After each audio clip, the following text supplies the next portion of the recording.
Bismillahirrahmanirrahim. Assalamualaikum warahmatullahi wabarakatuh. Selamat sore dan salam sejahtera untuk kita semua.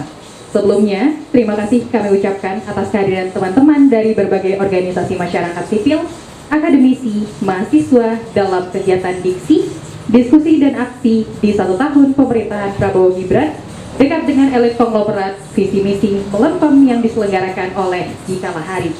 Sejatinya, forum ini menjadi ruang penting untuk mengevaluasi sejauh mana pemerintahan Prabowo Gibran dalam menepati janji politiknya di sektor sumber daya alam dan juga lingkungan hidup. Apakah seandainya visi misi yang diklaim pro rakyat dan tegas terhadap pelaku perusakan lingkungan benar-benar terwujud di lapangan, atau justru berbalik arah dalam memperkuat relasi kuasa dengan elit korporasi? Sebelum kita masuk di sesi diskusi hari ini, kami mengundang pembicara yang telah hadir untuk duduk di depan bersama saya di hari ini. Itu sudah ada Bang Okto Yugo Setio, kemudian Bang Besta Junandi, Bang Andri Alatas, dan juga Bang Ego Prayogo. Kepada narasumber dipersilahkan.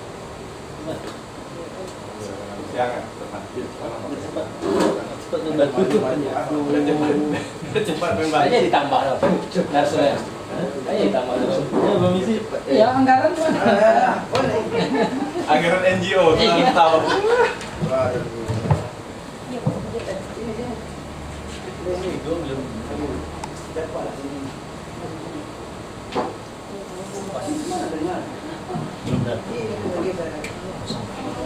Baiklah teman-teman sekalian, sebelum pada akhirnya kita masuk ke dalam sesi diskusi dalam program diksi kali ini, kita mintakan terlebih dahulu kata sambutan dari Wakil Koordinator Jikalah Hari kepada Bang Aprian Sarjita. Disilahkan. Kawan-kawan yang sudah hadir pada sore hari ini dalam diksi Jikalah Hari atau diskusi dan aksi dengan tema setahun pemerintahan Prabowo Gibran. Hari ini sebenarnya kita sudah menerbitkan catatan 1 tahun ini 3 atau 4 hari lalu ya. Dan hari ini akan kita bedah bersama beberapa narasumber, tentu ini dengan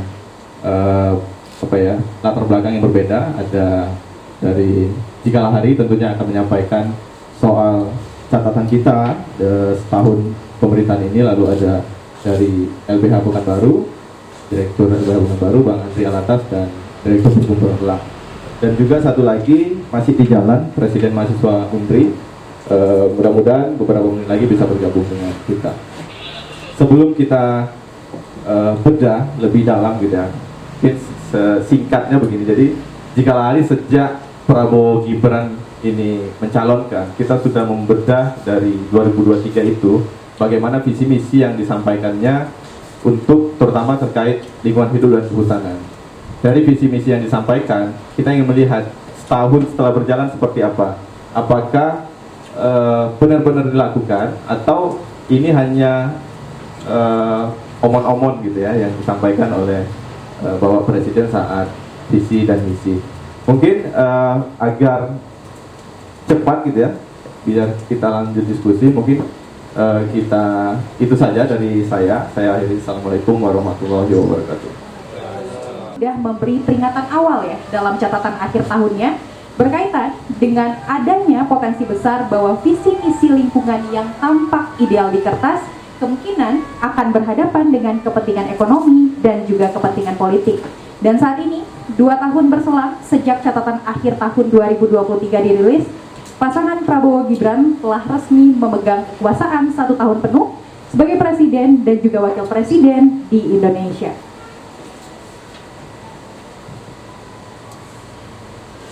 Di samping itu, Jikalah Hari beberapa waktu terakhir juga sudah menerbitkan catatan 1 tahun Prabowo Gibran yang sudah kami bagikan rilisnya kepada teman-teman sekalian, dan kami merasa inilah saat yang tepat untuk menagih janji dan menilai bagaimana sebetulnya implementasi visi misi itu di lapangan.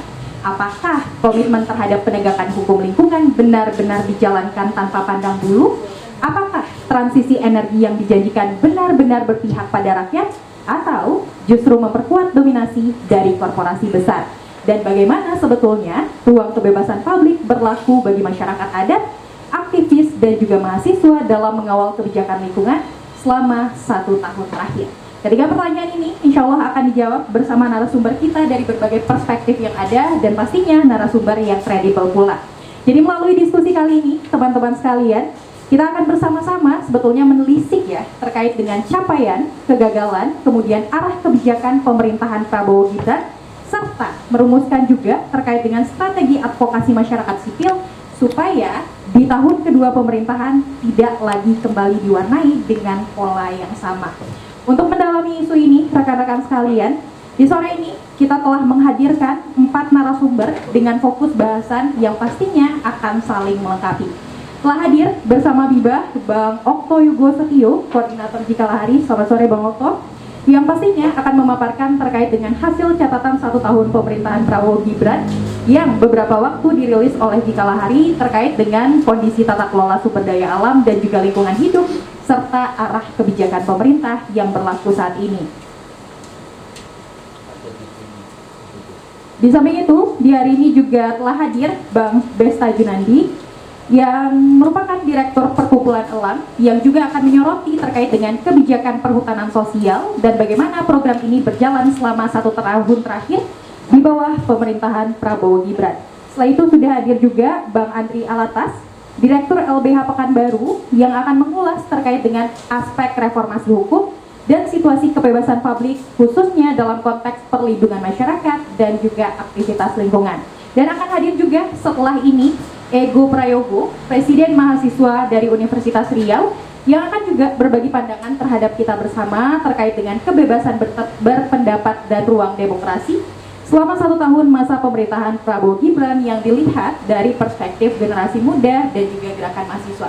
Pastinya diskusi hari ini akan sangat-sangat komprehensif teman-teman, jadi untuk teman-teman akan terbuka sekali ruang untuk berdiskusi. Kalau ada pertanyaan lebih lanjut pun silahkan dicatat karena kita akan membuka sesi diskusi hari ini.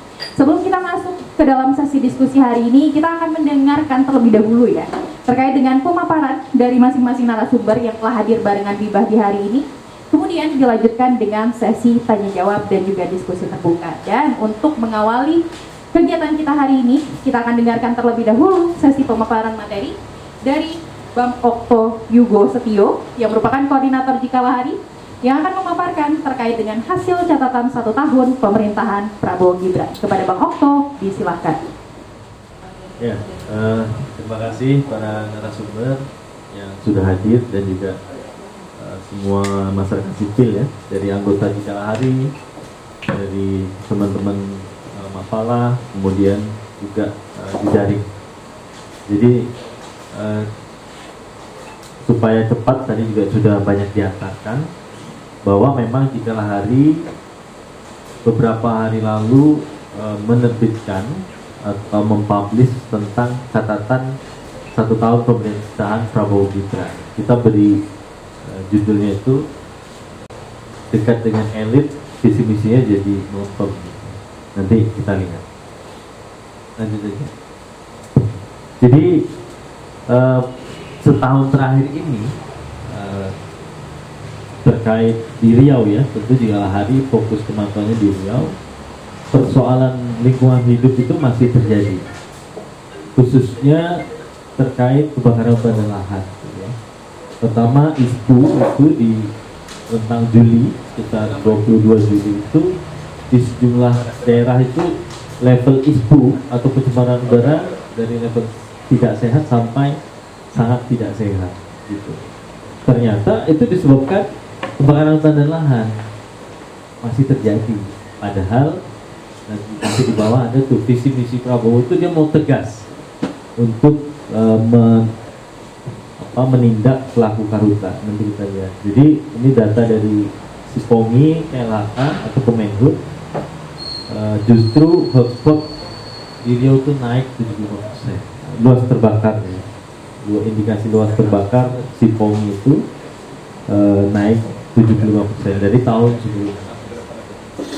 Gitu ya. Kemudian titik hotspotnya ada 262.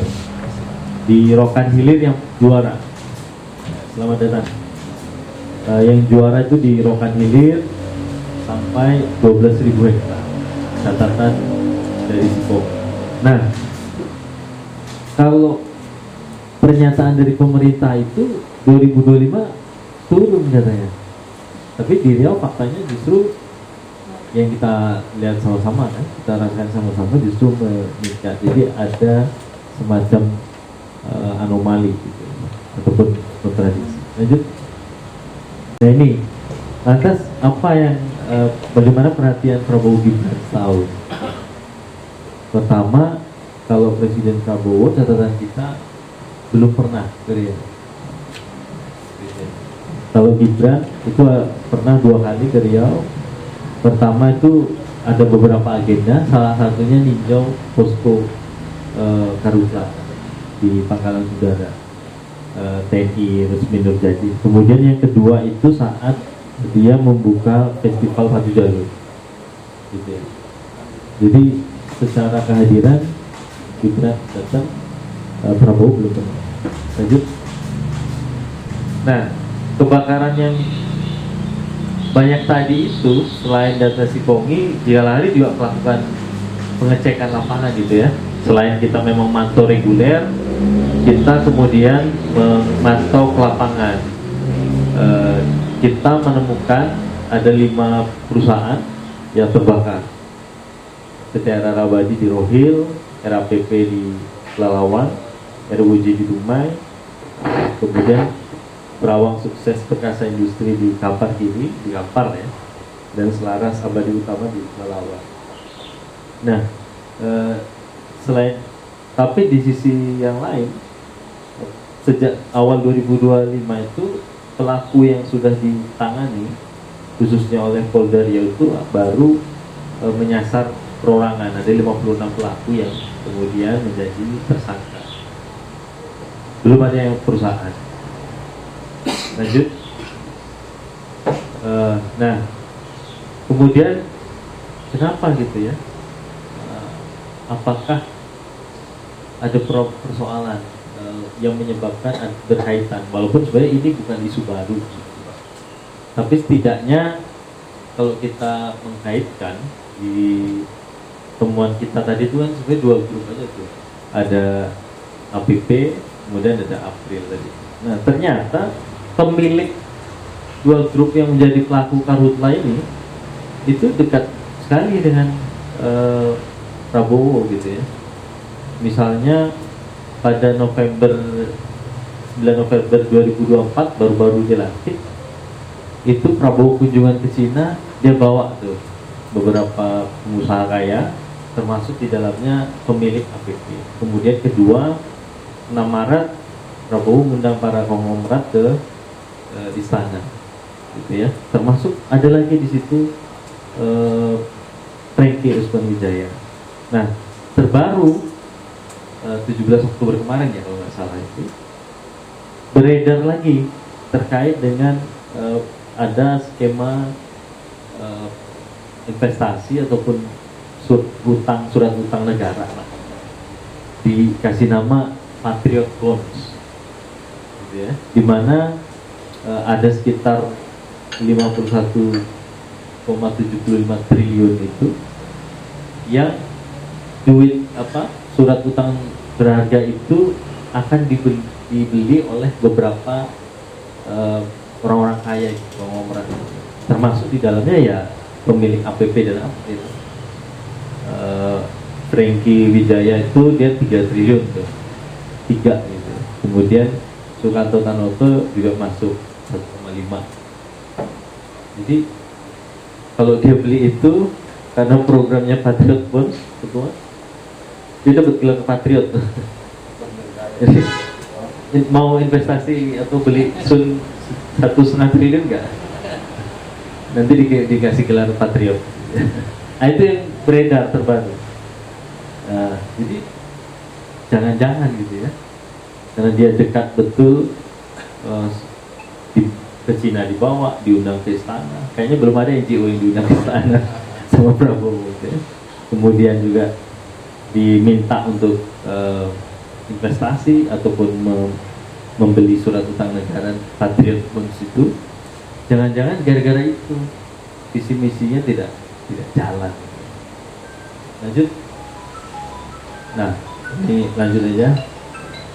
Nah, ini kebijakan di atas kertas yang coba dikumpulin gitu ya. Memang kita belum bisa menilai detail setiap kebijakan yang sudah muncul, tapi ada beberapa kebijakan di era Prabowo yang terbit. Nah, ini juga berkaitan dengan ketika tadi disampaikan Aldo sama Biba, kita itu udah analisis dari 2023 terhadap visi misinya Prabowo Gibran dan juga calon lain waktu itu, dengan membatasi ada 7 isu ataupun 7 parameter, misalnya karhutla, kemudian konflik, anti korupsi, pengelolaan hutan oleh masyarakat, ekonomi hijau, dan seterusnya. Nanti kita lihat lanjut. Nah, ini misalnya di kebakaran hutan dan lahan, ya ini tidak ada kebijakan yang spesifik ya, tapi ada lebih pada tindakan-tindakan presiden untuk mendorong semacam penggunaan TMC, zero hotspot dan seterusnya. Untuk karhutla tidak ada interest khusus itu. Lanjut. Kemudian komitmen anti korupsi, secara isu ada beberapa yang memang sudah jalan gitu ya, atau ada yang terjadi, misalnya kasus korupsi Surya Darmadi gitu ya, oleh Kejaksaan Agung, ataupun juga ada pencabutan izin juga di awal-awal itu oleh Menhub ya, kemudian juga penindakan, tapi masih sebatas itu. Lanjut aja teman-teman. Pemanfaatan teknologi, kemudian ada penguatan integritas, ya ini naratif ya. Nanti kita lihat di analisis. Lanjut. Terus keanekaragaman hayati, ini juga jadi isu yang kita kita analisis sejak visi misi. Ini ada menerbitkan perpres ya.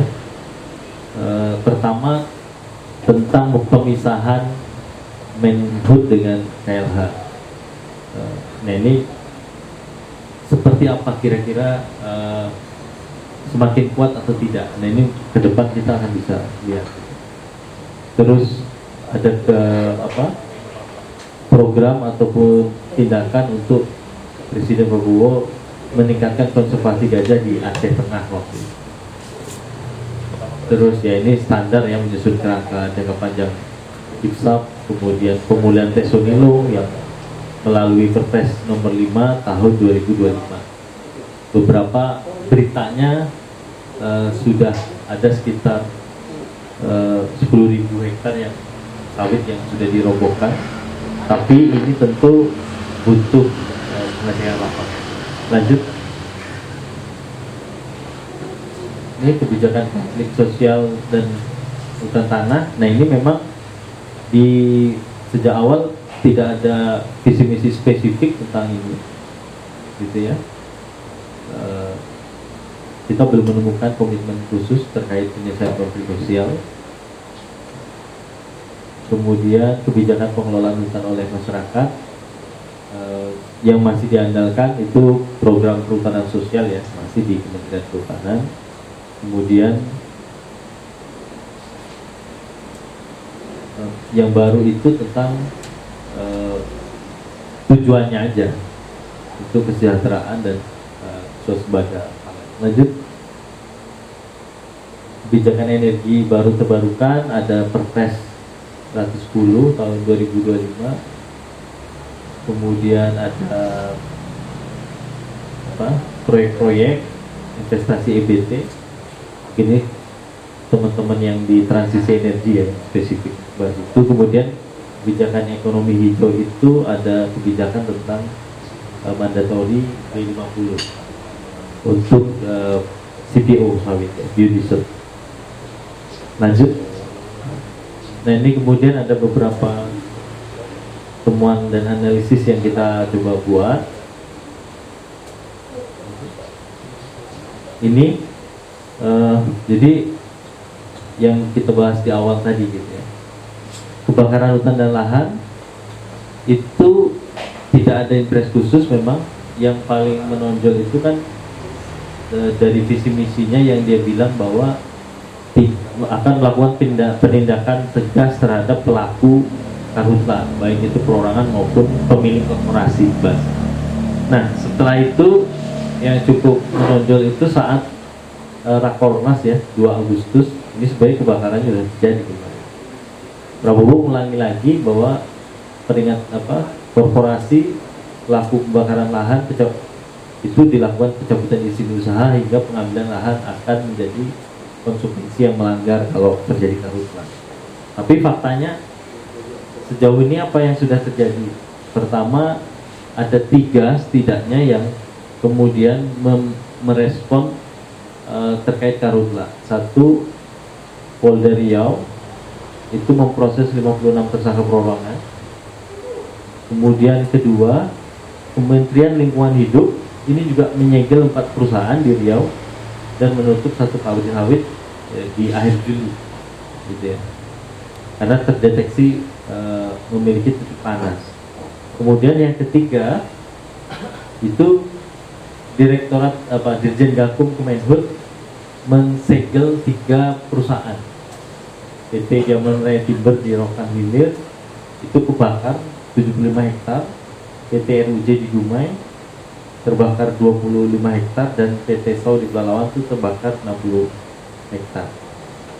Sebenarnya ada yang sudah disegel gitu ya, tapi baru sampai situ. Sampai hari ini kita belum melihat tindak lanjut, apalagi kalau dikaitkan dengan instruksinya Prabowo ya, apakah perusahaan-perusahaan ini kemudian akan dihukum gitu. Itu kita nggak lihat. Lanjut. Dan selain itu Jika Hari juga melaporkan 5 perusahaan temuan tadi ke Polda Riau. Sejauh ini juga masih tahapnya penyelidikan. Memang kita sudah diperiksa selaku pelapor, kemudian kita juga sudah turun lapangan bersama penyidik di 3 lokasi, gitu ya, untuk olah TKP. Tapi sampai hari ini sudah 2 bulan ya pasca lapor itu belum ada tanda-tanda naik ke penyidikan dan penetapan tersangka. Nah, saya pikir apakah Polda Riau ditekan Prabowo, kita nggak tahu juga. Tapi kira-kira seperti itu. Gakum tadi nyegel juga tidak ada hasil, kemudian di Polda juga masih belum naik kasusnya, dan di KLH apalagi belum, nggak ada kabar itu. Nah, kemudian itu temuan pertama. Temuan kedua terkait isu ataupun parameter komitmen pemberantasan korupsi. Ini yang juga tadi saya singgung gitu ya, bahwa dia punya visi waktu itu adalah memperkuat reformasi politik hukum. Nah, ini mungkin nanti Pak Dir ya, reformasi hukumnya seperti apa penjelasan ataupun pelaksanaan visi misinya, serta memperkuat pencegahan dan pemberantasan korupsi. Untuk mencapai misi itu dia punya 17 program banyak. Tapi faktanya setahun ini Indonesia masih indeksnya masih di kategori merah ya. Gitu ya. Di skor persepsi korupsi, indeks persepsi korupsi dari CI ya, sejak 2024 itu masih tidak beranjak, kita masih di angka 37 gitu ya, dan hanya naik tipis 30 dari sebelumnya 34 di 2023. Ini sejak zaman Jokowi juga kita lihat, menandakan belum ada perbaikan signifikan dalam tata kelola dan integritas politik. Nah, kalau kasus korupsi memang ada, tapi ini juga berjalan sejak dari era Jokowi juga.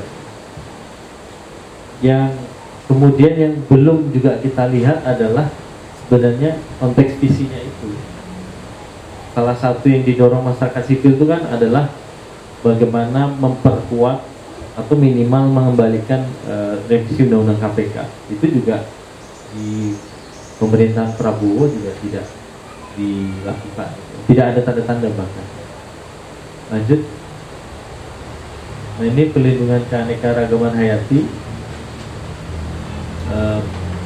kalau kita lihat di Riau itu masih terjadi konflik ya. Bahkan di setahun terakhir ini masih ada terjadi konflik antara manusia dan satwa, dan tidak ada kebijakan spesifik untuk penyelesaiannya. Yang tadi yang justru ada misalnya di Aceh tadi, kalau di Riau nggak ada gitu. Lanjut. Nah, ini konflik sosial juga masih terjadi. Yang heboh itu kan misalnya di di TPL juga bisa lihat ya. Kemudian di Siak itu PT SSL sekarang sedang jalan sidangnya, kita pantau juga kemarin ada 12 tersangka. Bupati Siak hadir ya kemarin. Kemudian selain ada program PS dan seterusnya, yang kita lihat justru ada peraturan presiden nomor 5 ini yang kemudian arahnya semakin tidak jelas gitu ya. Awalnya kita cukup semangat untuk menunggu hasil, tapi belakangan justru menimbulkan kekhawatiran untuk konflik baru. Lanjut. Nah, ini perhutanan, pengelolaan hutan oleh masyarakat gitu ya. Ini capaian yang muncul ya terkait perhutanan sosial gitu ya. Tapi di Riau lagi-lagi kita masih jauh daripada target ataupun alokasi yang disediakan, yang tersedia. Bahkan kalau dulu persoalannya adalah ada target PS gitu ya, 1,2 atau 1,3 juta hektar, realisasinya rendah. Kalau sekarang hambatannya justru wilayah-wilayah yang potensi jadi izin perhutanan sosial sudah bergeser untuk alokasi korporasi lagi melalui indikatif pemanfaatan perizinan berusaha pemanfaatan hutan. Itu hambatan. Lanjut. Nah, ini energi terbarukan, kita baru menemukan terkait dengan NEC tadi ya.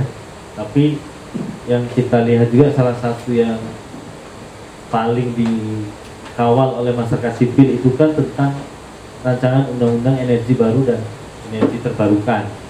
Itu ini teman-teman Citra juga awal ini saya tahu. Tapi setahun terakhir ini tidak ada pembahasan, walaupun itu sudah masuk di prolegnas. Dan kita mendorong sebenarnya ya ini harus dibahas, tapi catatannya adalah harus dengan partisipasi berbangsa. Lanjut. Nah, ini ekonomi hijau juga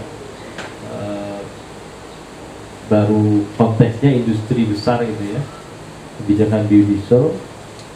Tapi bagaimana industri hijau yang sering kita diskusikan di lingkungan kita, bahwa masyarakat harus menjadi aktor, itu juga tidak kita temukan. Jadi fokusnya masih di industri besar dan komoditas yang punya potensi untuk merusak sawit, lingkungan seperti komoditas sawit. Lanjut.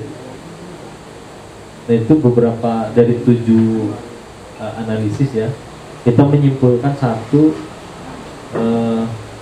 terkait visi misi tadi ya. Prabowo ini belum menindak tegas pelaku karhutla dari korporasi diduga ya akibat ada kedekatan dengan pemilik korporasi tersebut. Kedua, kinerja anti korupsi cenderung menurun. Ketiga, masih terdapat ancaman terhadap keberlangsungan keanekaragaman hayati di Riau gitu.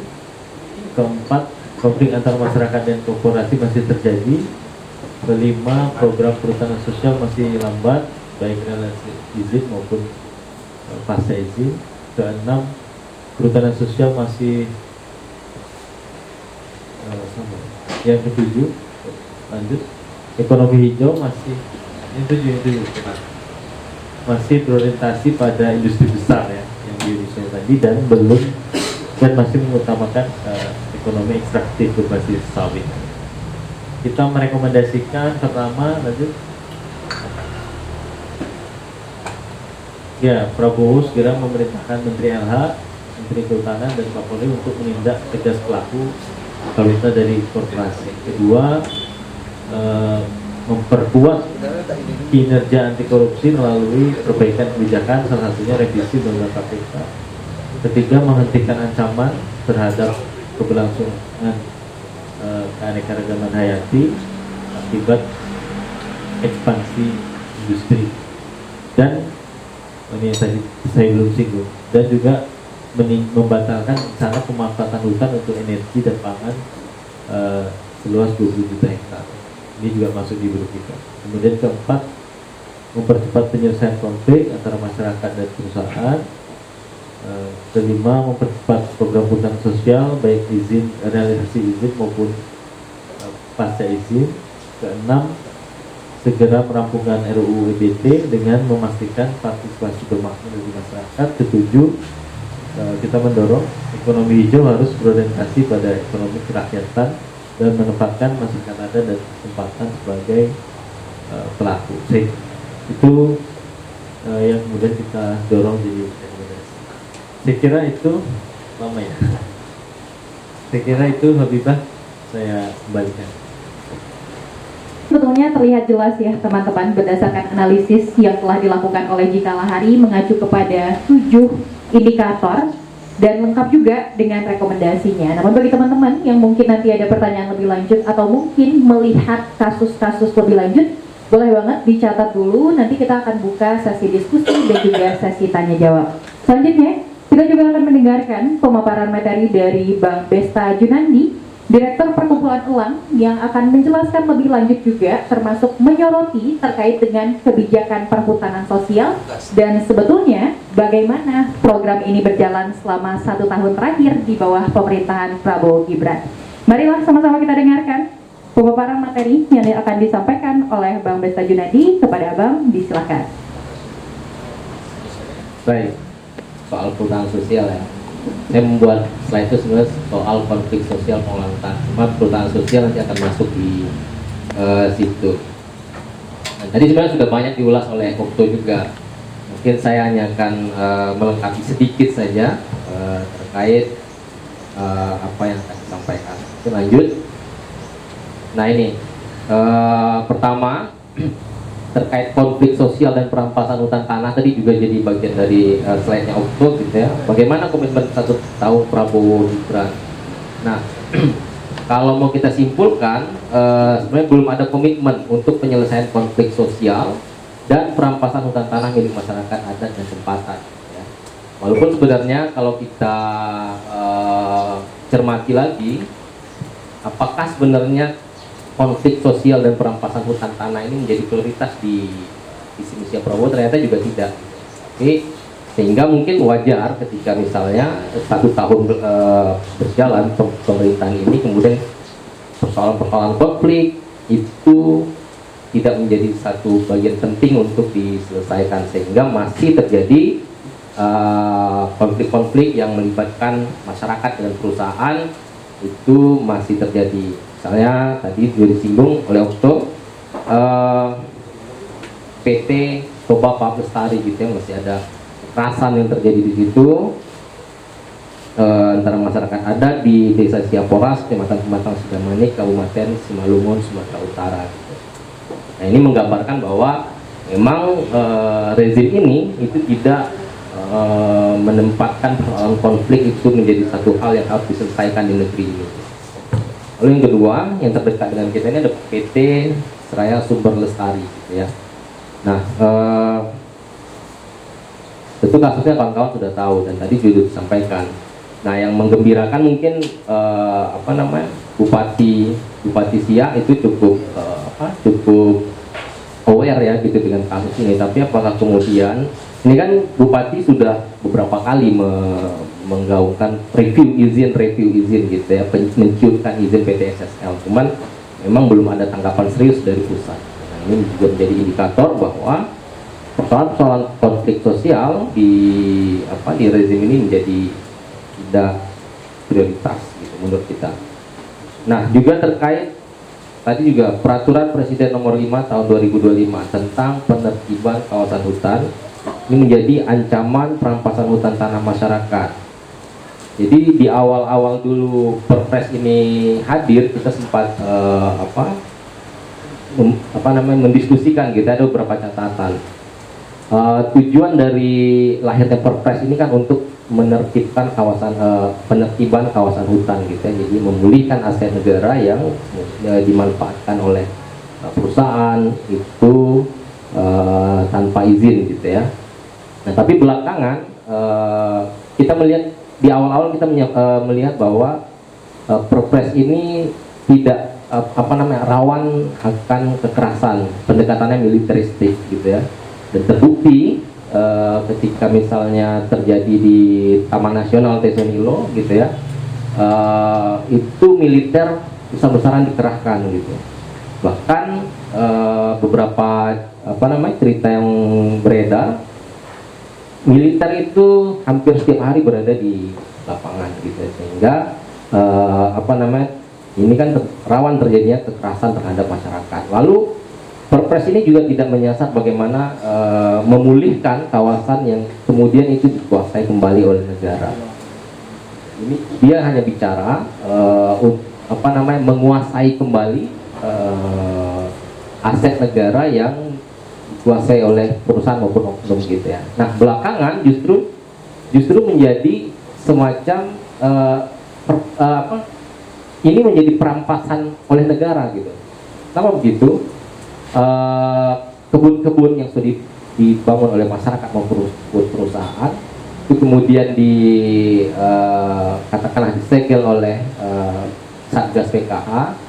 Nah, tapi kan kemudian ini tidak dipulihkan, misalnya TNTN gitu. Tapi ada skema-skema diserahkan kepada Agrinas dengan KSO dan lain sebagainya. Ini semacam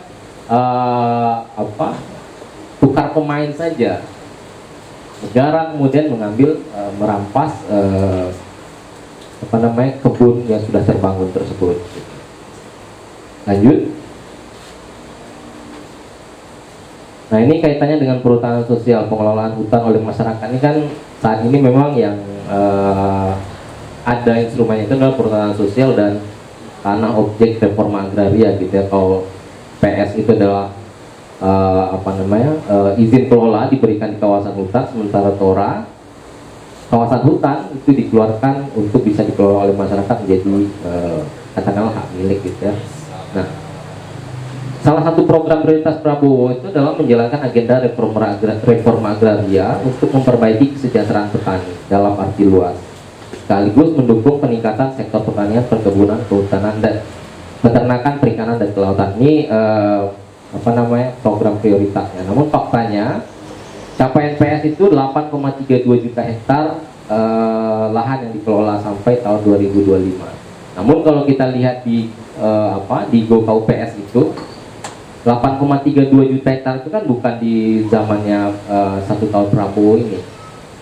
Justru di zaman 1 tahun Prabowo ini bisa dibilang nyaris tidak ada capaian PS yang kalau kita lihat di GoKau PS itu 2025 itu cuma 5 izin HKM. Jadi selama 1 tahun ini pemerintahan Prabowo gitu ya, baru mengeluarkan 5 izin perhutanan sosial. Nah, saya nggak tahu, kayaknya di Riau justru nggak, sama sekali tidak ada. Harus tidak ada sepertinya yang di tahun 2025 dikeluarkan SK-nya gitu ya. Nah, jadi pengelolaan hutan oleh masyarakat melalui skema pertimbangan sosial itu kita nilai masih belum maksimal gitu ya. Kenapa? Karena realisasinya tadi rendah, lalu banyak kelompok usaha perhutanan sosial itu belum benar-benar siap mengelola lahan. Jadi di samping memang implementasi capaian untuk perluasan perhutanan sosial itu mandek gitu ya, program untuk kemudian izin-izin perhutanan sosial yang sudah mendapatkan izin itu dikelola secara maksimal sehingga menghasilkan ekonomi bagi masyarakat itu juga belum maksimal gitu ya. Ditambah lagi tumpang tindih PPPH dengan pihak. Jadi memang ada fenomena masyarakat yang ingin mengajukan perhutanan sosial itu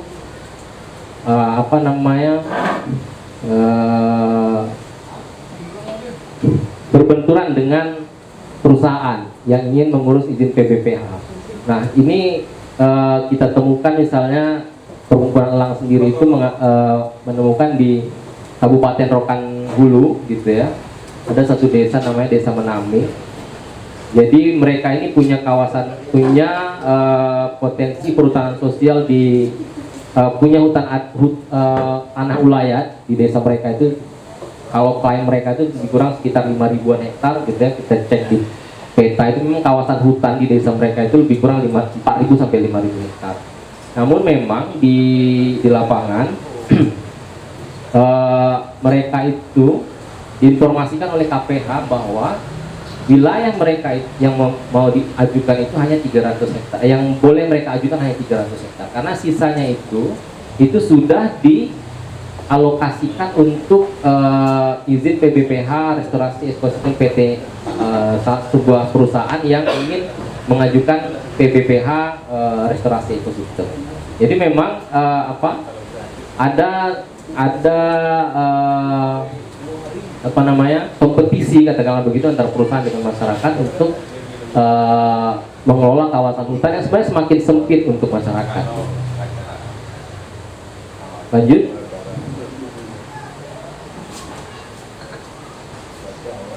Nah, ini Tora gitu ya. Untuk program Tora sendiri juga Oktober 2025 itu Kementerian Kehutanan melaporkan realisasi 3,4 juta hektar lahan Tora telah tercapai gitu. Ini 70% dari target RPJMN. Nah, kita lihat ini kan sebenarnya ini adalah capaian dari 2016 sampai 2025.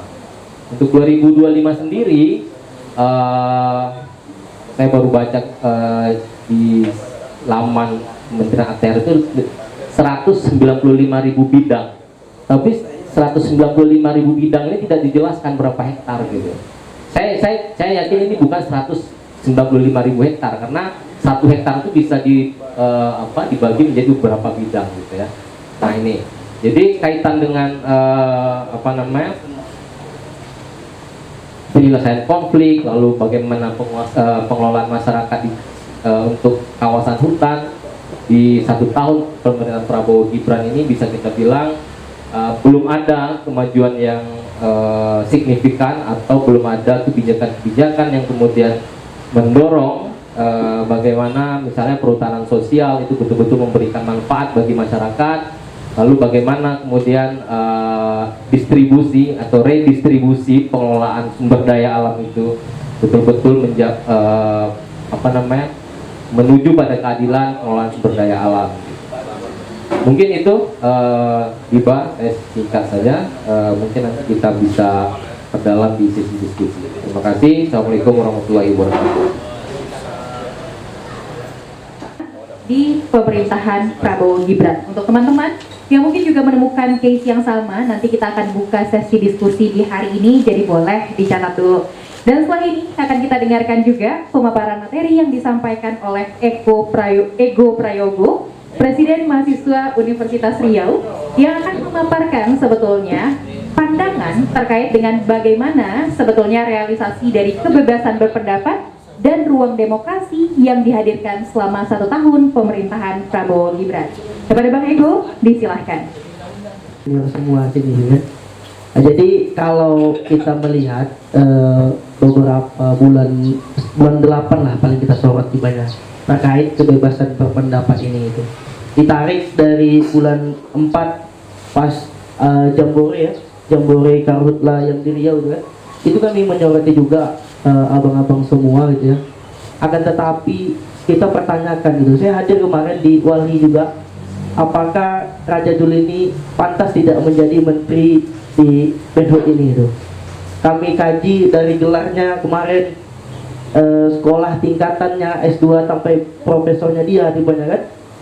Ini tidak ada berhubungan sama kehutanan gitu. Apakah kami yang salah atau ini ya Prabowo yang memang pintar gitu untuk memilih Raja Juli Antoni ini itu. Dan kita sampaikan juga sebelum topik itu terkait abang-abang yang sampaikan tadi gitu ya, itu tepat sih yang diturunkan di lahan-lahan kebakaran itu ya TNI gitu. Menteri Lingkungan saja baru-baru ini kebijakannya dia menurunkan langsung menginstruksikan itu. Bahwasanya tentara menjadi garda terdepan untuk menyelesaikan permasalahan lingkungan ini gitu. Tapi kalau kita ulang lagi, tarik dari beberapa kebijakan di zaman Jokowi juga, itu kan tentara sama polisi udah diturunkan lama gitu. Bahkan di tingkat-tingkat desa pun itu diturunkan juga gitu. Nah, tapi tidak ada sedikit pun penindak tegasan terkait karhut lainnya gitu. Kembali lagi ke Raja Juli Antoni, dia orang Riau, tapi konflik agrarianya paling besar bahkan gitu di provinsi kita. Kami tergabung juga di kawan-kawan PMC ya, saling curhat nih itu. Lombok dengan kawasan Rinjaninya kemarin, Lampung ini. Nah, Lampung kena permasalahan juga nih.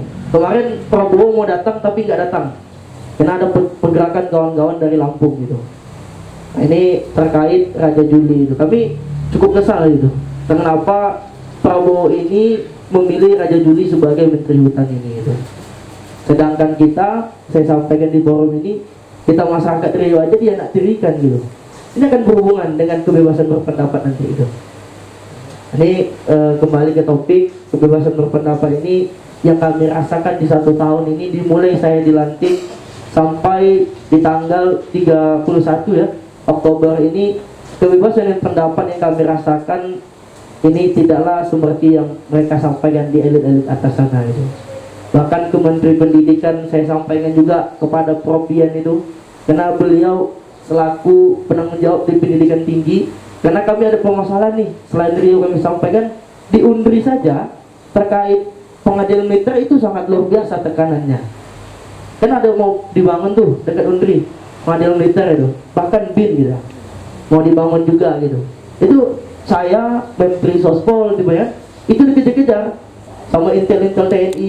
Ah, nggak tahu loh bang di mana itu siapa yang menjadi buzzernya di situ kan. Nah, ini kembali lagi dengan teman kita tadi, saya bahkan udah keliling ini kemana-mana gitu, menanyakan ke abang-abang kita yang punya jabatan. Bahkan terakhir kali jumpa di acaranya PRMJ namanya, Pemuda Masyarakat Riau Jakarta. Di situ ada Pak Gatot, adanya Gubernur Riau juga kemarin. Saya sampaikan sama beliau. Setelah saya cegat di bawah itu, beliau menyampaikan tentang Kari Anar ini, Pak, gue bilang, terkait Kari Anar seperti apa. Tidak ada tanya-tanya lain, langsung to the point saja. Beliau sudah menyampaikan ada atensi, akan dijamin. Bahkan beliau sebelum pra-peradilan besoknya itu, di tanggal 27 kalau tidak salah, itu beliau udah tahu bahwasanya Kari Anar ini udah dinaikkan kejaksaan. Nah ini bahwasannya udah di ini nih, para Prokopimda kita ini udah disampaikan nih, ini anak kalian dari Riau naik kejaksaan besok nih. Itu saya ada videonya sama saya gitu. Terkait Wahid menyampaikan itu gitu. Berulang-ulang kali, bahkan udah 2 kali aksi kami dari Bemundri bersama-sama menjalankan tentang hari aksi solidaritas di Bundaran HI, di PN Jaksel kami sampaikan, di depan DPRI udah disampaikan juga, tapi tidak ada. Bahkan kami mahasiswa seakan-akan memohon-mohon ini. Ini kami meminta pendapat juga nih dari abang-abang yang ada di sini gitu ya. Para senior yang ada di sini, bagaimana sih sebenarnya kebebasan berpendapat itu gitu. Ini agak rumit sebenarnya kami gitu. Kalau saya tanyakan kepada beberapa pengamat aktivis, ini mereka ini akan menggantikan kawan-kawannya Fahri Hamzah, Pak Lizon, kawan-kawan aktivis 98 yang ditangkap itu. Jadi aktor intelektual yang terbaru 4 orang ini, si Muzaffar, Del Pedro, Kari Anar, sama Saidan Hussein. Mereka ini akan menjadi contoh bahwasanya aktivis yang ditangkap di problemnya tahunnya satu Prabowo Gibran ini gitu. Memang terhadap mahasiswa Prabowo Gibran ini kalau kami boleh berpandang itu ini sulit. Bahkan kami kemarin beberapa kali aksi yang dihadirkan cuma Mensesnek. Tidak ada tuh namanya Teddy, tak ada. Gibran apalagi datang di sini dia kabur, kami ajukan spanduk cuma sampai di bandara saja. Kan ada tuh abang-abang yang dia datang ke Riau terakhir kali terkait masalah kehutanan, dia cuma lihat TV saja tuh. Kalau saya lihat kemarin tuh, lihat TV saja di bandara tuh. Setelah itu dah balik lagi. cuma ngecek secara formalitasnya saja gitu. Ini kami cukup sesali sebenarnya terkait problem-problemnya Prabowo Gibran ini gitu. Terkait kebebasan berpendapat ini kita udah mulai sorot sebenarnya. Permasalahan PPN 12%, gas LPG Bahlil datang ke sini sama Yulisman ya, Riau kemarin, terkait masalah RUU TNI berapa gilanya itu abang-abang semua. Kami didatangi ke kampus, bahkan di saat konsolidasi saja itu bahkan kayaknya di titipan mereka itu. Semua seluk-beluknya tahu kami mau ngapa-ngapain. Naik lagi ada permasalahan tentang RUU Polri juga gitu ya. Nah ini kebebasan berpendapat di Indonesia saat ini tidak ada, bahkan sudah terancam menurut saya pribadi gitu. Bahkan kita udah coba rilis juga, ternyata yang paling lucunya di sini, ya kami di kaum mahasiswa maupun masyarakat kita terpecah sebenarnya. Terpecahnya kenapa? Kalau istilahnya di kami itu, abang-abang semua di zaman yang kami bergerak di tahun 2025 ini, udah masuk angin gitu ya. Pergerakan-pergerakan itu udah masuk angin. Masuk angin itu udah digembos ini, di operasional gitu. Kalau abang-abang melihat kemarin Aknas di 1 tahunnya Prabowo Gibran itu, di tanggal 20 Oktober, tidak ada masanya. Mahasiswa Jakarta yang disampaikan, tidak ada yang turun. UI aja yang turun itu, PNJ aja yang turun, UNJ aja yang turun itu, ya 5 orang. Bayangkan gimana mau menggugat Prabowo Gibran gitu, akan kebebasan berpendapat ini gitu. Malahan kawan-kawan daerah yang lebih semangat, di daerah Jogja, di daerah Purwokerto kemarin, Banyumas gitu, itu yang datang mendekat gitu, kawan-kawan di Bandung gitu. Ini menjadi problem yang sangat besar kalau di kami yang masih mahasiswa gitu. Ini menjadi catatan juga di Prabowo Gibran kami titipkan 17 tuntutan, memang salah satunya kriminalisasi terhadap mahasiswa gitu. Itu saja abang-abang semua, menambahkan sedikit tadi yang saya tanyakan. Nanti lebih menariknya, apakah pantas Raja Juli Antoni ini menjadi Menteri Kehutanan gitu. Sedangkan di Riau sangat luar biasa permasalahan tentang kehutanan kita. Cukup. Assalamualaikum warahmatullahi wabarakatuh. Terima kasih Bang Ego Prayogo atas penyampaiannya, dan ada pertanyaan lanjutan tadi ya terkait dengan apakah pantas sebetulnya Raja Juli Antoni ini menjadi menteri. Untuk teman-teman semua nanti akan dibuka sesi diskusi, jadi terkait dengan pertanyaan Bang Ego Prayogo tadi mungkin boleh banget didiskusikan bersama-sama.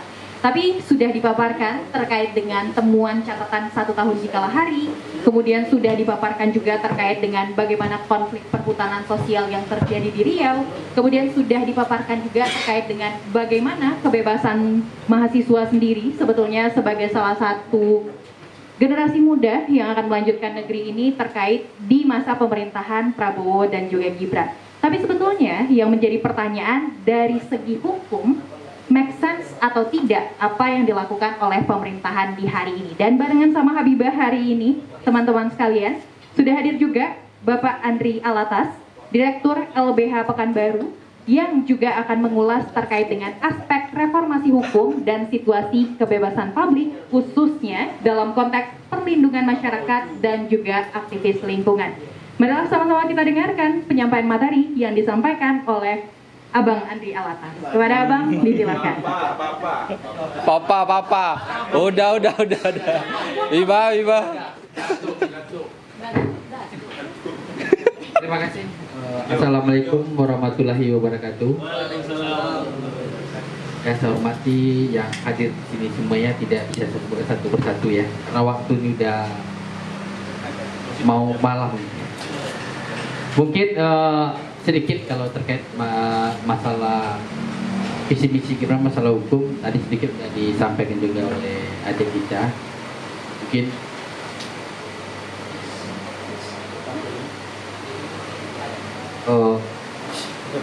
Mungkin tidak banyak, mungkin hanya beberapa disampaikan.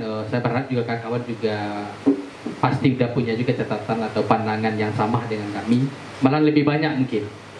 Itu kita sahaja untuk melengkapi kekurangan.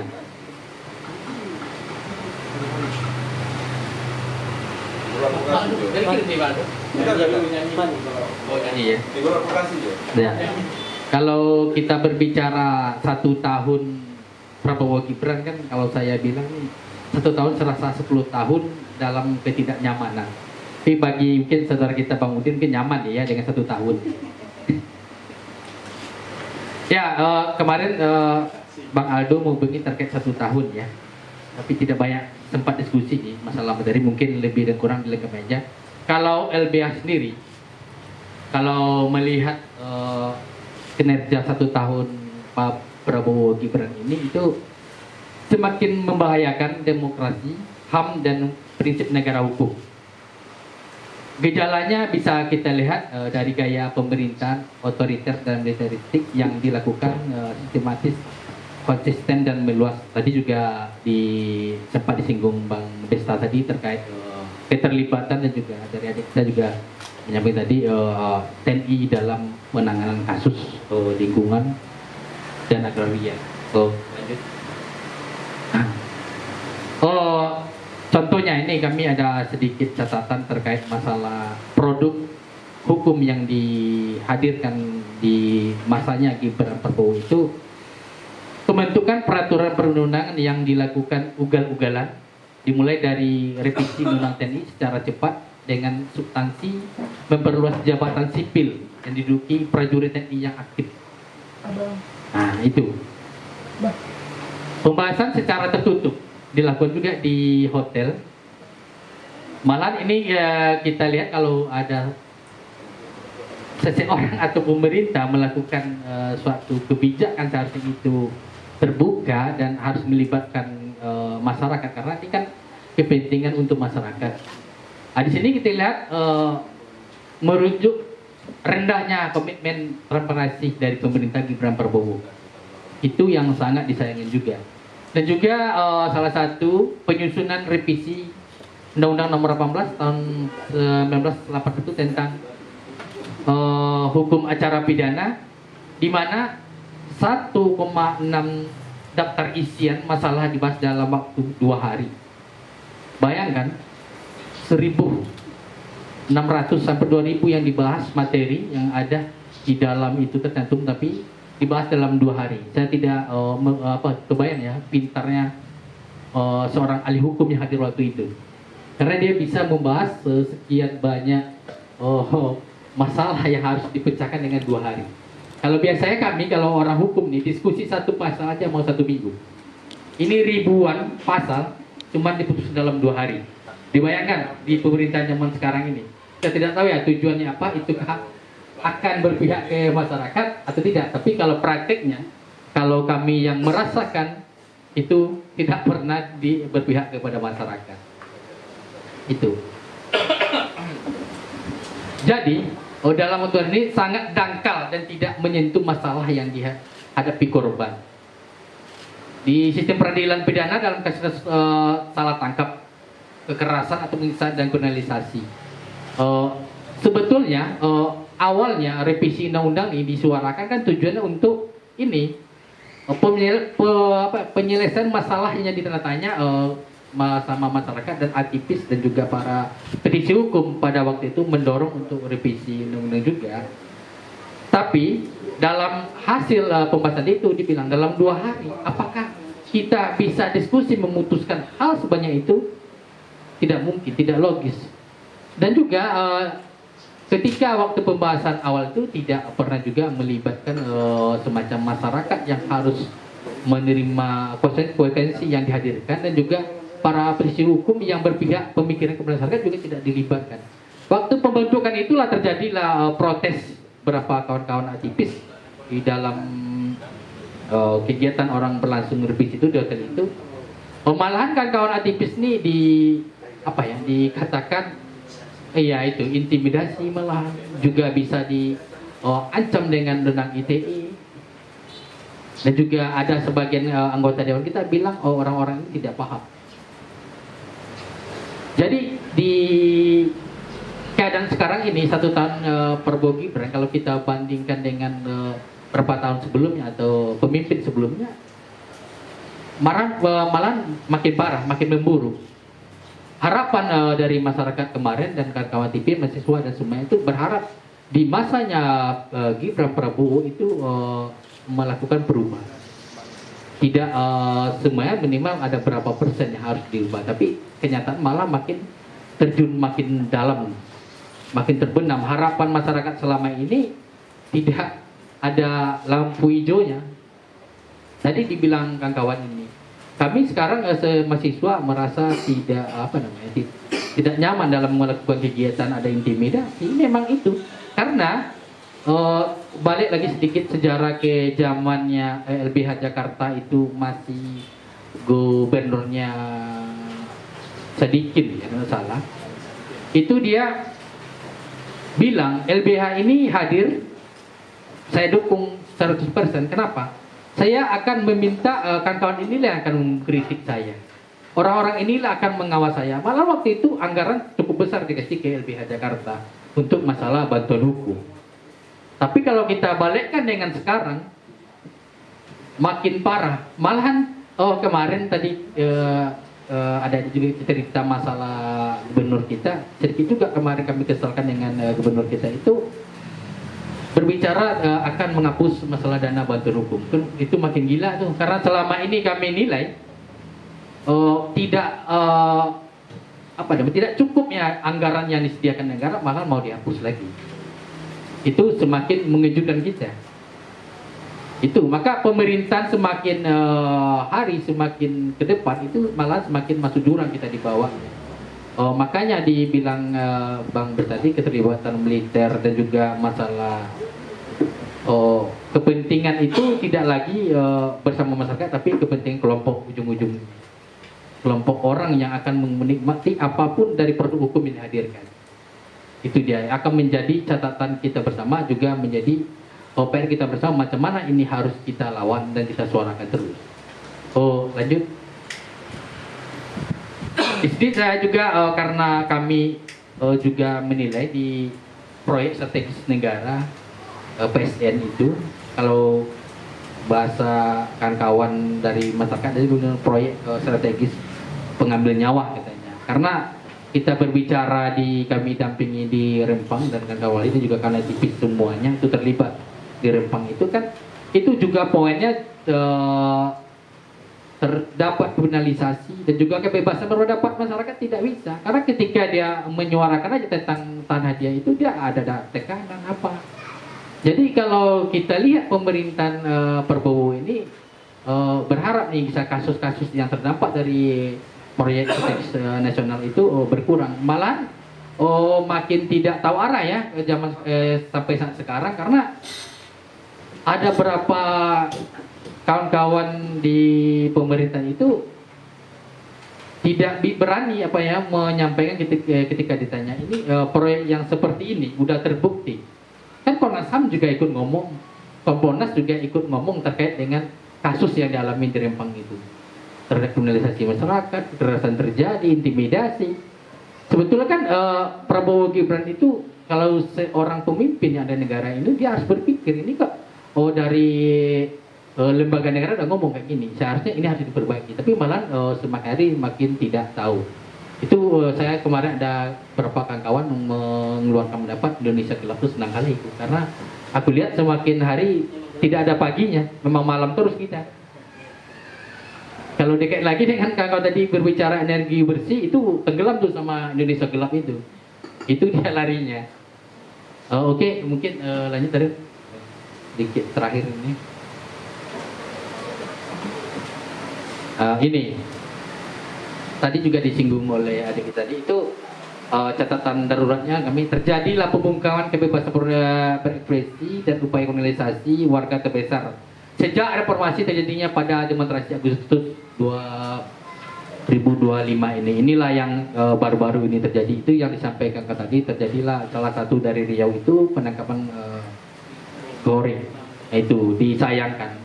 Kalau awal dulunya kita lihat sebelum video ini viral ya, penangkapan korek itu, dengar cerita kita kan, apakah penangkapan itu sesuai prosedur atau dengan cara baik-baik saja. Tapi setelah kita lihat video yang viral ini, menurut kami itu tidak secara manusiawi. karena dia dipiting gini dan angkat paksa dia teriak, salah saya apa pak, salah saya apa pak. Tapi saya dan itu, iya itu tidak dijelaskan polisi salah dia apa, langsung diangkut. Setelah waktu itu setelah kami langsung tanya-tanya itu lengkap nggak? Ternyata di waktu di dalam mobil itu ada diperlihatkan surat, mungkin Korik tidak baca detail apa ya tidak, kita nggak tahu ya, namanya kita dalam tekanan kita tidak bisa detail dalam memahami itu semuanya. Yang lebih sekarang ada catatan dari LBHI itu selama pemerintahan Prabowo ini terkait juga bulan Agustus kemarin itu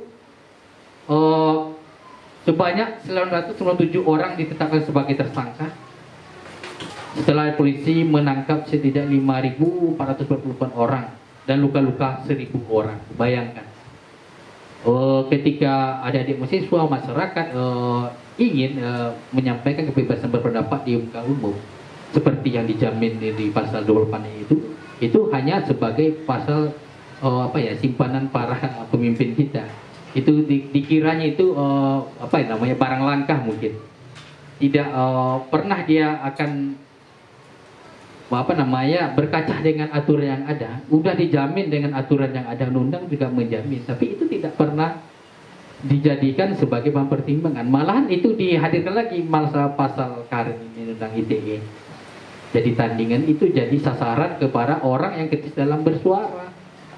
Jadi kalau kita berbicara 1 tahun Gibran Prabowo ini, kalau kami sebagai LYLBI baru menganggap dalam segi hukumnya atau penerbitan produk hukum atau penegakan hukum itu menurut kami masih, kalau dipersiapkan masih nol, karena dia menurut kami makin dalam, makin hari makin terjun ke jurang. Itu dia catatan. Kalau kami rekomendasi sih banyak seperti yang disampaikan semua tadi itu, karena kami tidak menemukan poin yang terbaik untuk Gibran dan Prabowo. Terima kasih, saya sudah. Assalamualaikum warahmatullahi wabarakatuh. Baik, terima kasih Bapak Andri Alatas ya, Direktur LBH Pekanbaru, yang sebetulnya telah menuliskan juga catatan darurat yang bisa teman-teman baca di slide PowerPoint di depan sini. Selain itu dijelaskan juga sebetulnya oleh Bapak Andri Alatas bahwa ternyata berkaitan dengan kebebasan berpendapat di muka umum sampai detik ini masih minim sekali perizinan di pemerintahan, apalagi pasca Prabowo Gibran menjabat selama 1 tahun di Indonesia. Namun berkaitan dengan ini teman-teman, setelah kita mendengarkan ya pemaparan materi dari para narasumber yang sebetulnya sangat-sangat komprehensif dan juga membuka perspektif baru terlebih kepada kita semua tentang temuan lapangan selama 1 tahun pemerintahan Prabowo Gibran. Dan di pemaparan para narasumber ini sebetulnya memberikan kita banyak sekali bahan renungan bahwa ternyata isu lingkungan hari ini bukanlah sekedar soal data dan kebijakan, tapi juga erat kaitannya dengan keberpihakan. Saat ini kita akan buka sesi interaktif bersama dengan teman-teman yang sudah hadir di diskusi kali ini. Jadi bagi teman-teman peserta yang dari tadi sudah mendengarkan materi dan juga mungkin bisa menjawab pertanyaan lebih lanjut dari Bang Ego tadi, boleh disilakan angkat tangan untuk menyampaikan pendapatnya, disampaikan juga dari lembaga mana dan namanya siapa. Dipersilakan untuk teman-teman sekalian. Ya, Assalamualaikum warahmatullahi wabarakatuh. Ya, saya Eko dari Wali Riau. Dipaksa Bang Mizi untuk ngomong. Terpaksa, enggak ya.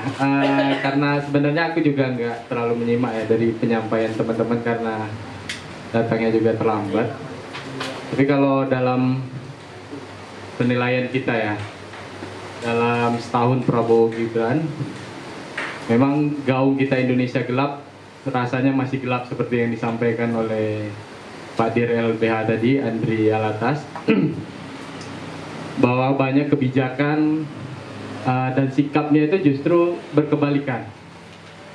Jadi banyak pidato atau penyampaian Prabowo Gibran itu hanya seperti retorika, bahwa ketika dia menyampaikan akan mendukung kedaulatan rakyat, bagaimana penyelamatan lingkungan, nah pada implementasinya sebenarnya belum kita temukan hal yang baik ya di lapangan. Nah, jadi menjadi catatan seperti yang disampaikan teman-teman narasumber tadi bahwa banyak pelanggaran-pelanggaran HAM, terus demokrasi kita dipersempit. Nah, itu memang kejadian. Dan ini jadi ancaman bagi teman-teman yang memang berjuang di isu HAM atau lingkungan. Nah, salah satu contohnya mungkin ya yang teman-teman LBH dampingi ya. Sekarang terjadi di Siak. Ada 2 petani yang saat ini ditangkap hanya gara-gara memperjuangkan tanahnya. Nah, itu harusnya jadi perhatian utama kita ya kalau di Provinsi Riau. Nah, jadi ya mungkin isunya skala daerah, tapi ini PR kita semua. PR kita semua karena 2 petani yang ditangkap ini bukan hanya sekedar kasus yang ada yang dihadapi 2 petani ini. Ini akan muncul petani-petani kita yang saat ini ruang kelolanya itu semakin menyempit. Sudah ruang kelolanya semakin menyempit, dia juga menjadi ancaman ketika dia memperjuangkan apa yang menjadi milik mereka. Nah, jadi ketika dalam RPJMN terus visi misinya Prabowo bahwa akan ada swasembada pangan, terus isu energi, terus air dan yang lainnya. Nah, itu kan mau dibangun. Tapi pada kenyataannya bagaimana kita lihat pangan lokal yang semakin dirampas? Bagaimana air yang semakin tercemar karena tambang? Ya, saat ini Wali Riau juga sedang mendampingi teman-teman yang di Batu Ampar yang mendapatkan hal yang tidak baik terhadap lingkungan baik dan yang sehat yang seharusnya menjadi hak mereka. Nah, ini kan berkaitan juga dengan bagaimana visi misi presiden ini dan wakil presiden kita ini terus inline dengan apa yang kebijakan yang berada di daerah. Nah, ini juga ke depan kita berharap juga pemerintah daerah kita juga kita koreksi bersama. Nah, jadi yang apa yang disampaikan oleh para narasumber tadi ya bagaimana ya saat ini Indonesia semakin gelap, bagaimana menerangkannya ya seharusnya itu menjadi keberpihakan yang seperti disampaikan MC tadi ya. Bagaimana semua orang-orang yang kita pilih ya mau nggak mau ya orang yang kita pilih Prabowo Gibran ini harus melaksanakan mandat-mandat rakyat yang sudah kita suarakan. Mungkin terakhir aku pengen sampaikan bahwa hal-hal seperti ini seharusnya ini menjadi perhatian kita bersama ya. Baik teman-teman di NGO, Walhi, Jikelari, LBH, Elang, dan baik teman Pitra, oh ya Masya Allah lupa, ada Pitra juga, dan ada teman-teman dari Arasati Hakiki juga, nanti nggak disebut marah dari WWF. Nah itu ya, ada teman-teman yang lain, dan teman-teman gerakan orang muda ya, gerakan mahasiswa dan yang lainnya. Kita harus menjadi satu kesatuan. Nah, karena kalau tadi yang ditanyakan Pak, ego ya, ditanyakan ego bahwa kami terpecah belah gitu ya. Nah, ya itu salah satu strategi ya, salah satu strategi bagaimana agar suara kita ini dibungkam, agar dibangun ketakutan dari dini bahwa kita memperjuangkan hak kita aja takut. Nah, seperti itu. Nah, tapi kita harus tetap berkomitmen terus memperluas gerakan agar gerakan ini semakin membesar. Ya kita nggak usah bicara yang hal besar di nasional, isu di daerah kita juga seharusnya menjadi perhatian utama kita. Nah itu dia. Nah bagaimana isu-isu ini kita kemas, terus kita memperjuangkan hak rakyat, dan itu menjadi gerakan bersama kita di NGO maupun di kelompok orang-orang muda. Karena saat ini kita ya seperti yang disampaikan para narasumber tadi ya bahwa saat ini kita mungkin punya aturan undang-undang untuk melindungi bagaimana aktivis dan kawan-kawan mahasiswa bergerak di isu lingkungan dan HAM. Tapi pada kenyataannya bagaimana? Kita ditangkapin, dikriminalisasi. Nah, pasal-pasal yang katanya melindungi itu justru nggak menjadi perlindungan saat ini. Jadi hanya gerakan kita yang menjadi kesatuan, hanya gerakan kita bersama yang bisa merubah Indonesia ini. Dan kalau perlu Indonesia ini kita yang menjadikannya cerah. Ya walaupun saat ini dianggap cerah ya, tapi pada kenyataannya gelap sekali ya. Ya mungkin kata gelapnya itu tadi dianggapnya ini lampu hidup, terang gitu kan, ini lampu mati gelap, tapi ya seharusnya itu kan kajiannya dari isu-isu. Nah, gerakan kita itulah yang menjadi kesatuan agar nantinya gerakan-gerakan kita ini dapat membela hak-haknya petani, nelayan, buruh, kelompok perempuan, kelompok-kelompok orang muda, dan kelompok-kelompok lainnya yang menjadi satu kesatuan bagi gerakan kita untuk lingkungan hidup dan HAM. Mungkin itu, terima kasih. Assalamualaikum warahmatullahi wabarakatuh. Hidup rakyat. Pertanyaannya itu tadi, pantas ya Bang Raiko kan? Raiko pertanyaan tadi itu dari ini kata kuncinya, pantaskah Raja Juli menjadi menteri? Nanti kita ulas, ini kalau Gibran kita ulas. Ya, terima kasih Mas Eko. Lanjut nih, melanjutkan Mas Eko. Indonesia gelap, Indonesia gelap. Sorry ya, Indonesia cerah. Omong-omong. Gelap yang lampu ya. Tapi memang gelap.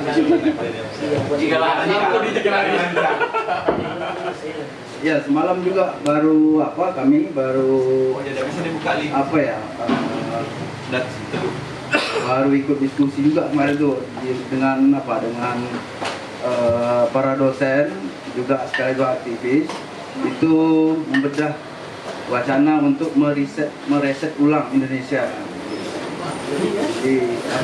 Jadi betul tadi kata Mas Ego Prayogo. Jadi di saat public space itu yang semakin menyempit, tentu apa langkah yang harus kita lakukan. Jadi mau tidak mau kita tuh harus tetap tetap berkumpul gitu, tetap bersatu gitu, atau ada satu wadah koalisi yang lebih kuat gitu. Nah, memang tanpa disadari juga kalau kita membaca, kita hari juga jadi bagian dari mereset ulang Indonesia itu juga kita merefleksikan diri kita sendiri. Misalnya gitu, kawan-kawan kami dari masyarakat sipil, beberapa NGO juga coba membangun semacam koalisi, berbagai koalisi lah gitu, berbagai isu juga di level mahasiswa juga seperti itu. Seharusnya lebih kuat lagi membangun koalisi yang lebih kuat. Nah, fenomena itu tanpa disadari mahasiswa, ini sebagai catatan kita bersama, ada beberapa isu yang dikawal mahasiswa sepertinya ada semacam jangan juga jadi supaya nama ego itu tidak ego juga jadi di tingkat mahasiswa. Kadang-kadang kalau kita lihat tuh mahasiswa itu UIN sendiri, UNRI sendiri, UIR sendiri kemarin tuh kan jadi itu tanpa disadari itu kita sudah dipecah gitu, sehingga kekuatan itu nggak ada gitu. Nah, lalu itu kita merefleksikan diri kita sendiri. Begitu juga masyarakat sipil NGO ada dipecah-pecah gitu. Jadi dengan isu-isu tertentu tanpa disadari itu terpecah belah. Bukan. Termasuk juga tadi ini. Ya, masa Cipayung juga terpecah belah. Karena ada juga jadi dualisme, ada bagian dari itu tanpa disadari. Bukan hanya masyarakat, partai politik juga gitu. Partai politik dipecah-pecah juga gitu. Masalah anggarannya aman kan? Itu nanti dulu, aku tempelin dulu. Jadi tanpa disadari sekelas partai politik pun bisa dipecah oleh oligarki dan sebagainya gitu. Nah, ini kan menanda bahwa ada semacam sistem demokrasi kita itu sudah semakin darurat. Jadi di tengah tidak hanya kita di Indonesia, internasional juga menyoroti bahwa public space yang menyempit di Indonesia itu di tengah negara yang klaim demokrasi paling besar, tapi public space-nya dipersempit semua gitu. Nah, ini kira-kira apa strategi kita ya? Kita ya harus memperkuat gerakan, memperkuat koalisi dan sebagainya. Tidak lagi bisa berjalan sendiri. Nah, sehingga itu gampang dilawan gitu oleh oligarki ini gitu. Nah, terkait dengan tahun Prabowo tadi banyak ya. Kalau kita bisa pujilah sedikit Prabowo ya, paling berhasil dia di program makan siang gratis kan. Nah, itu harus kita akui juga kan. Tapi ada juga anak saya tak mau juga makan itu karena sering basi, sering gitu. Nah, itu otak Prabowo juga ada reset. Nah, Nah itu menandakan bahwa negara kita demokrasi itu semakin terancam, apalagi hilangnya public space tadi. Nah, jangan sampai kita itu memang kita yang nganut hukum konvensional ini mau tidak mau itu kita memang harus hati-hati sekarang, ngomong harus hati-hati, gerakan harus hati-hati. Apalagi tadi ya Mas Ego ya dipantau dari segala lini, itu kan menunjukkan bahkan kampus sekarang sedikit kritis mahasiswa lah dipanggil, suruh panggil rektornya, pecat mahasiswanya dan gitu-gitu. Nah, apalagi di tengah sebetulnya kasus karet ini itu memberi kita motivasi sebetulnya bahwa ini semacam ada penyatuan isu lah gitu ya, dengan fenomena karet ini ditangkap ya kita mau nggak mau ya harus satu gitu. Nggak bisa lagi kita main ego sendiri, ego dan sebagainya gitu. Itu aja tuh Bang Iko. Makasih Bang Iko. Kalau kebijakan Prabowo tadi banyak sekali disampaikan juga tadi yang disimpulkan oleh Ikelhari melempem. Artinya kan kebijakannya cukup produktif, dibentuk oleh Prabowo, banyak ya. Dia awal dilantik bentuk kabinet yang gemuk, terus melahirkan kebijakan cukup banyak sehingga ditafsirkan bingung sendiri pelaksana kebijakannya gitu. Sehingga itu dikatakan melempem tadi. Kalau secara produktif kebijakannya cukup banyak itu gitu. Bahkan kita juga bingung untuk membaca dan sebagainya. Bahkan harus ada lagi kebijakan teknis dan sebagainya. Nah, selain itu juga sekarang fenomena baru ini tadi bagian dari mereset ulang Indonesia. Nah, kita kan menganut sistem desentralisasi gitu kan. Jadi tapi semua kebijakan itu sangat sentral. Semua kebijakan itu dipegang oleh pusat. Daerah itu akan nggak ada, ngikut aja, dikasih duit segini ya terima, tak ada protes sama sekali. Kalau protes dipecat dan sebagainya. Bahkan Mendagri ngumumin nih daerah harus melakukan program nasional, mendukung program nasional termasuk MBG tadi. Kalau nggak didukung dicabut atau ditarik, dipanggil dan sebagainya. Ini kan rezim sentralisasi kan semakin sudah dekat. Nah, kalau sudah rezim ini muncul, maka nggak mau lagi gerakan yang seperti dulu lagi. Nah, banyak wacana dari daerah kan, termasuk Riau sendiri ada minta Riau daerah istimewa lah, ada minta Riau merdeka lah gitu kan. Nah, tapi memang lagi-lagi ujung-ujungnya memang kita harus membangun satu gerakan yang lebih kuat dan masif dalam hal mengawal Indonesia yang lebih cerah.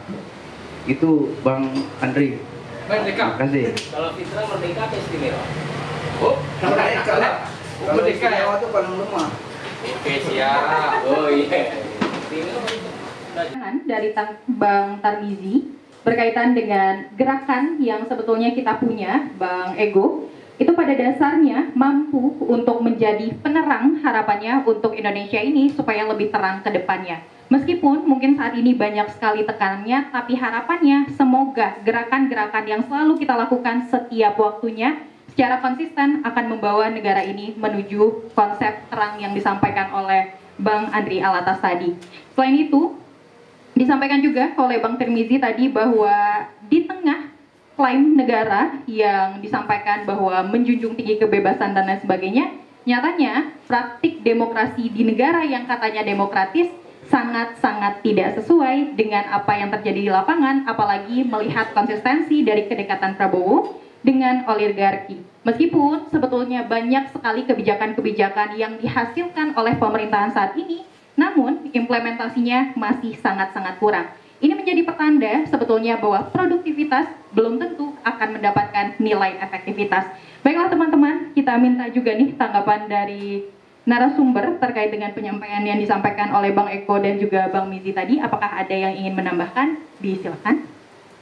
Di saat aksi DPRD kemarin yang kami rasakan, itu di belakang abang-abang ada Mensospol saya juga, Menteri Pergerakan di banyak. Jadi beliau ini menemani kami bergerak biasanya gitu. Jadi yang terjadi itu, kenapa kita berpecah-pecah yang saya sampaikan tadi, di Riau ini agak pusing ya kalau kami dari Undri sebenarnya gitu. Tapi tuntutan sebenarnya kemarin sama semuanya, tentang tarik semuanya itu. Tapi diajak, kami merasa tibanya kita yang dari Undri yang paling beban yang paling besar moralnya dibanding itu. akan kebebasan kawan kami ini gitu. Jadi kami undang kemarin, coba ditelepon satu-satu, diajak pagi, kondisinya mereka tidak ada respon dari yang mau, mereka hanya maunya siang gitu. Padahal kami lihat dari tuntutan kawan-kawan itu sama dari Karik dan harus keluar dari DPRD maupun wakil-wakilnya gitu. Dan yang satu paket itu yang kami diundur saja gitu. Bahkan yang disorot itu yang kami cukup kecewa ini. Ini bahkan dibuat propagandanya oleh Polda Riau gitu. Rocky Gerung sangat luar biasa nampaknya kan, mengambil momen gitu.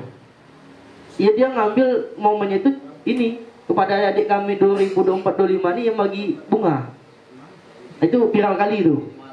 Padahal yang pertama itu sangat ribut kami. Bahkan yang jeruji itu sebelum demo sebelumnya itu tidak bisa ditembus. Kami geret langsung. Apalagi kemarin demo di kantor Gubri juga, berapa marah itu Gubernur Riau sama kami gara-gara gerbangnya hancur kami buat kan. Ini yang kami cukup ini abang-abang semua yang kesulitan sebenarnya gitu. Kami tidak tahu visi misi kawan-kawan kampus lain seperti apa. Memang kami tidak tergabung bang, tidak tergabung dalam BEMSRI.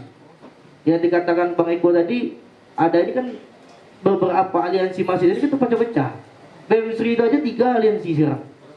Nah gimana tuh mau menyatukan pendapat tuh bang? Ya kita tidak tahu nih visi misi mereka gimana-nya. Gue nggak mau menyampaikan juga kampus-kampus yang mana gitu. Tapi itulah yang terjadi kami mahasiswa, apalagi di tingkatan nasional. Nah itu cukup tambahan lah dari Bang Eko tadi gitu.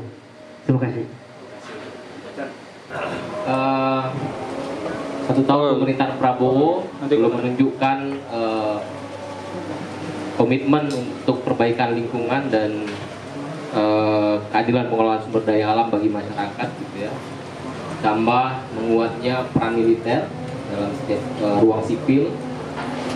Tidak ada pilihan bagi kita selain untuk berkonsolidasi. Masyarakat sipil wajib berkonsolidasi untuk kemudian menghadapi rezim yang kemungkinan besar ke depan akan menggunakan pendekatan militer untuk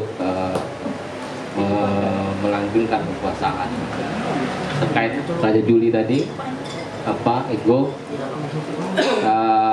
beberapa waktu lalu Raja Juli tertangkap kamera sedang bermain domino dengan penguasa HTI. Mungkin ini bisa menjawab apakah pantas atau tidak dia menjadi Menteri Kehutanan. Terima kasih. Assalamualaikum warahmatullahi wabarakatuh. NGO juga sering main domino, cuman Itu 3 hari sampai bulan.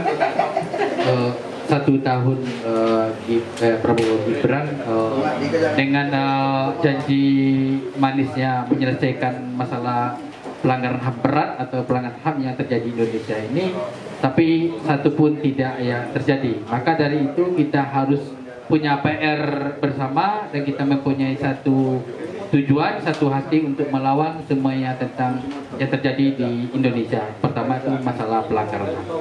Terima kasih. tidak mengambil tiket terapi. Ya, kalau dari saya nambah begini. Pola pemerintahan ini dia sudah semakin terang-terangan kalau dia mau melakukan sesuatu, nggak peduli dia. Mau itu dibilang oligarki lah, mau apa ya, kalau dia mau kerjasama aja.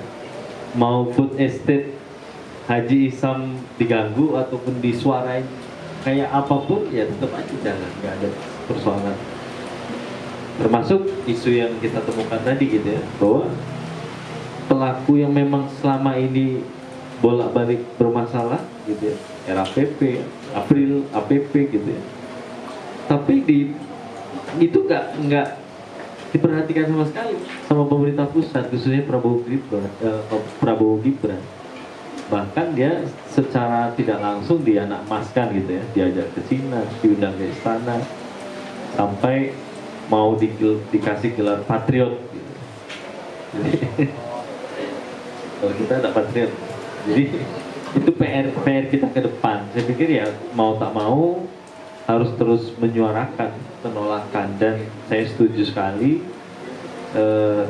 jangan sendiri-sendiri. Kita harus sering-sering koalisi kalau keluar muncul gitu ya. Selain memang secara sikap itu representasi lebih ramai, tapi juga lebih keamanan. Termasuk seperti Harik itu kan lebih seperti pemain tunggal. Kenapa dia tidak ada backup, tidak ada tim dan seterusnya. Itu pelajaran berharga untuk kita semua. Saya kira itu juga. Kalau dari kami, dari mahasiswa, tentunya berpesan juga di closing ini kepada abang-abang semua, dari pesannya Harik sebenarnya kan, jadikan permasalahan dia ini sebagai pembicara-pembicara di warung kopi bahkan gitu ya. Ini sebagai ajaran bagi kita juga yang disampaikan oleh abang tadi. Memang dia memang sendiri, tidak ada yang menemani. Saya jamin itu, tidak ada yang menemani dia gitu. Kalau enggak kita siapa lagi, dan kami tidak akan berharap lagi sama pemerintah Provinsi Riau. Saja, mungkin dari Azari ditambah Zri. Tambah. Menteri apa? Mensos. Jadi depan. Soalnya gelap, tiga lari gelap. Orang 183 negara yang menganut sistem demokrasi, berarti kan secara singkat sistem ini baik untuk sebuah negara. Tapi apa saat ini yang paling kami garis bawahi perusak demokrasi di Indonesia adalah hanya dua. Pertama, oligarki, kemudian yang kedua, militer. Itu masuknya militer ke ranah sipil, oligarki yang sewenang-wenang.